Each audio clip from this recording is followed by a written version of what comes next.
Why did I buy that? Like there's no tomorrow. Right, fine.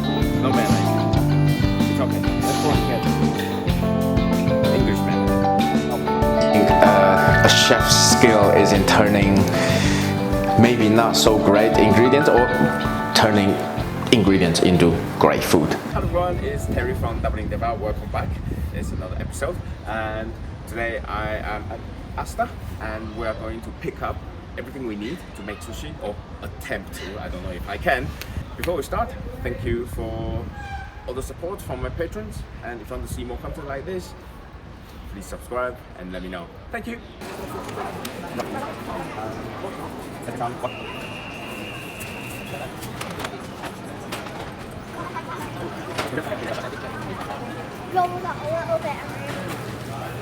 Line?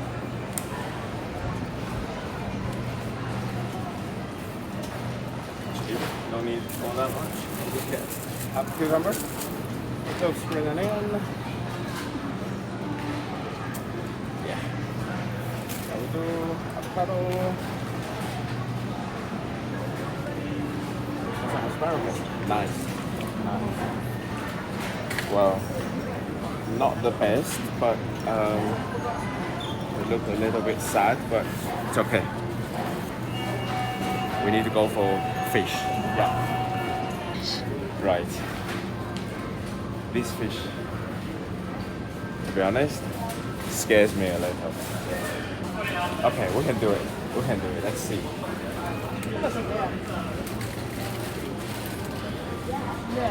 The sea bass. That's very grown. So sad. Wow. You even got a mixture. Norway and then Scotland. Oh. Right, this surimi or imitation crab. Crab stick. Not real crab. Reconstituted fish protein. What else can we get? The salmon. Let me have a look at this salmon. I mean, the problem is I cannot smell it. It's such a big indicator for me to tell whether something is good or not. But I might just get something and try it at home. This looks the one most complete and minimal intervention from human. It's from Norway, but used by the 8th of July, so we're a few days away. Probably indicates that it's the freshest it can be. Has to be it. If it doesn't work, I'll cook it. I didn't ever consider any of the white fish because it's just no point. Yeah, I don't want anyone to get poisoned. Right, I know this may be sacrilegious, but we'll have to do it. Let me show you. Yeah, we're going there. Tuna steak in brine. Don't choose the one in sunflower oil because it's too oily and it's not easy to make it into anything. So in brine is good. Just the natural sweet one is good enough. We've got our veg, we've got our fish.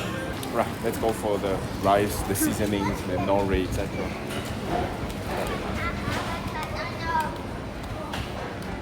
Right, I think we have it here. It's minimal selection, nothing I have used before, but this is part of the challenge. Taste Japan. And they don't have sushi vinegar pre-made, so we're just going to get some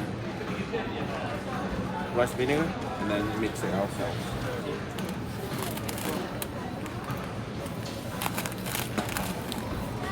sushi rice. They look okay, but we'll see after we cook it. Nori, buy some soy sauce. They have a lot here, but I am hoping at least they will have like kikoman or something. I think I saw that earlier. Let's go and grab it. Yeah, they have slightly different kind of flavor. And you remember when we were doing the sushi tasting last time, really different make of soy sauce tastes very different. And I would prefer to use the Japanese one. A little bit of Japanese mayonnaise. Let's go back, because if we are making vegetarian one, it's good to have some mayonnaise. Right, fine, no mayonnaise. It's okay. Let's go and get English mayonnaise. Oh, that's what we want. Real egg, real mayonnaise. We need to add a little bit more sugar or lemon juice to make the flavor a bit closer to the Japanese version. But that's all we need. I think we have everything we need. We can go back and start cooking.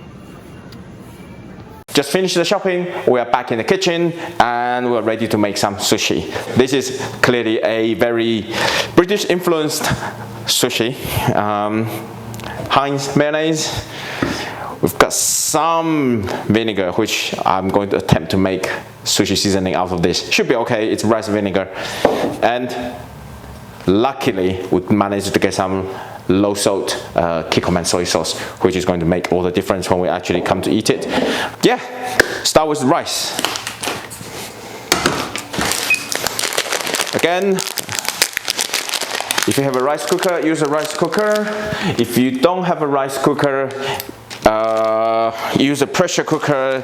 If you don't have a pressure cooker, then good luck. No, I mean, watch my video on how to make rice without a rice cooker, and hopefully you'll get it. Just checking the rice, it actually doesn't look too bad at all. There's not much broken grains. In fact, I see hardly any broken grains. No, the rice looks really good actually. They look in relatively good condition. I might be pleasantly surprised. Sushi vinegar. We have some rice vinegar here. We just need to add some salt and sugar. The recipe is also in our earlier episode, I think. There was a rice one, so we'll add a link below. The next one I'm going to do is the salmon. I will prep the salmon. Let me check the smell first.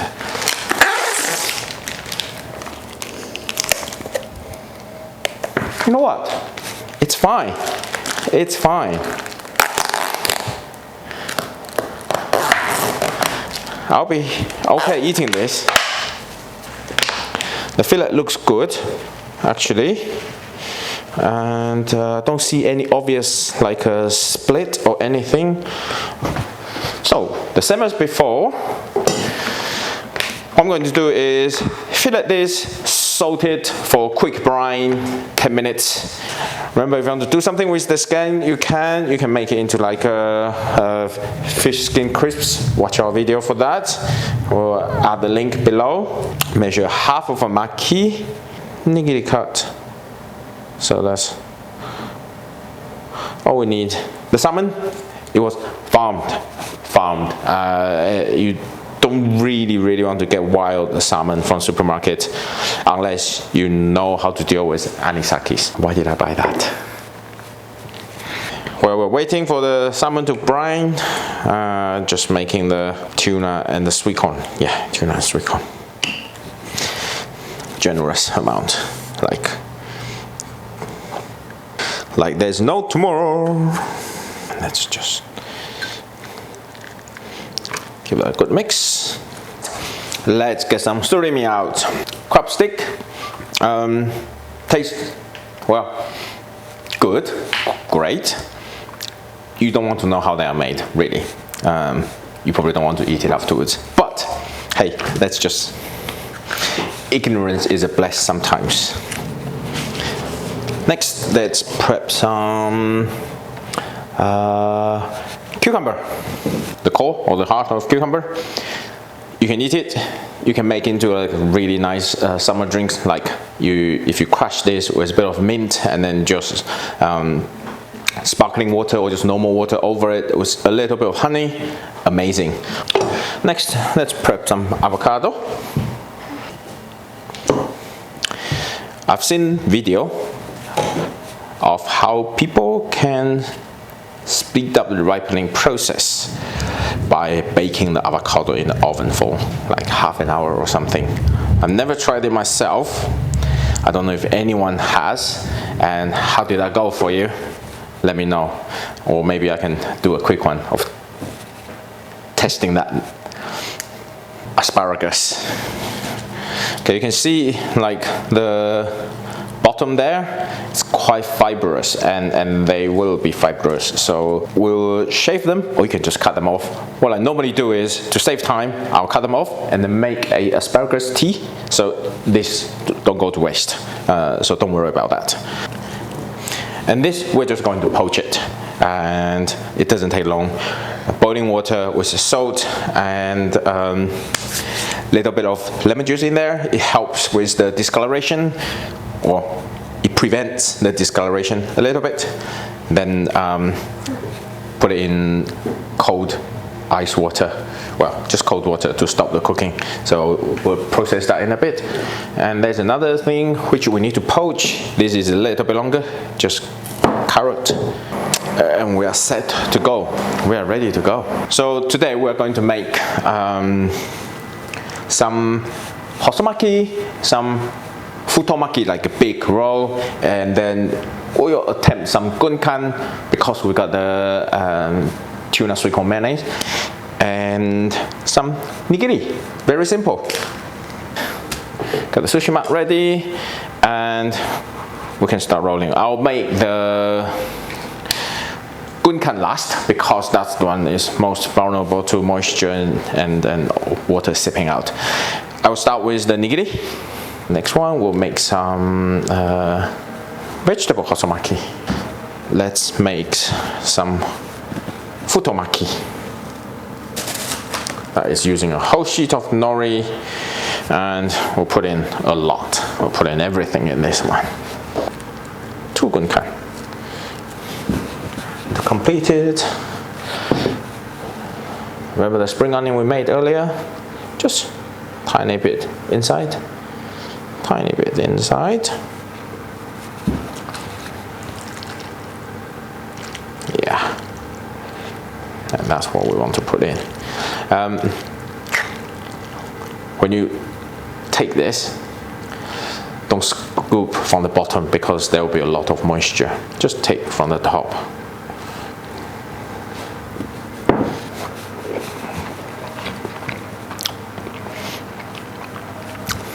Oh wow, you couldn't tell.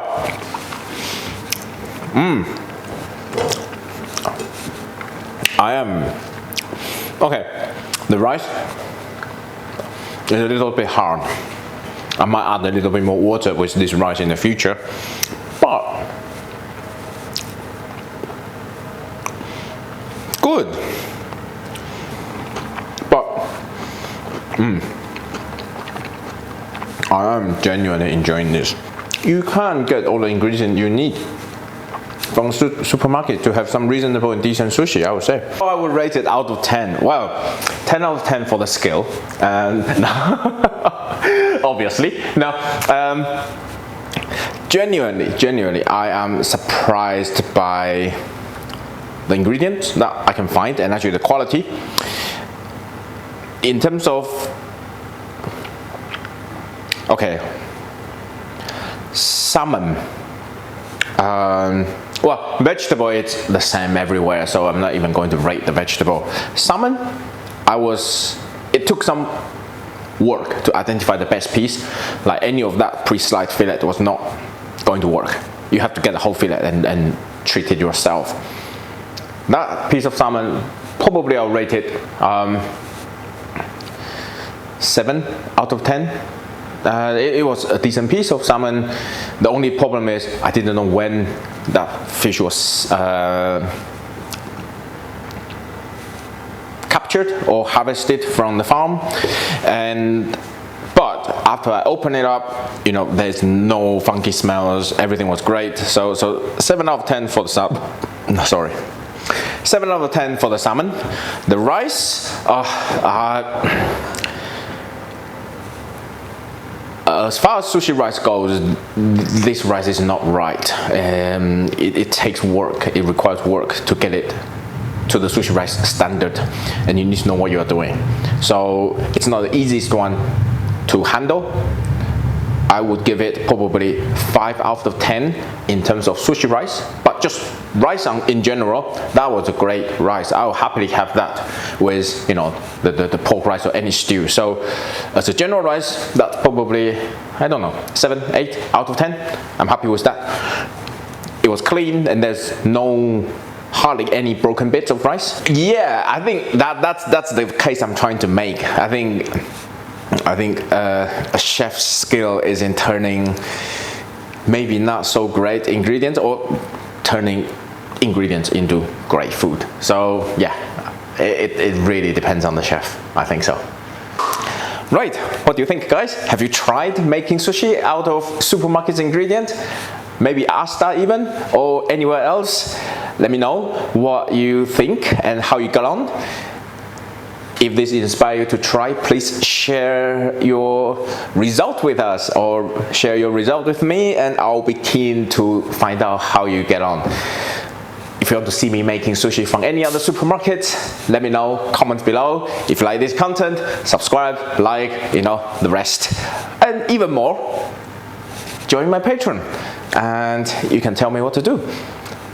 I will see you soon. Have a good day.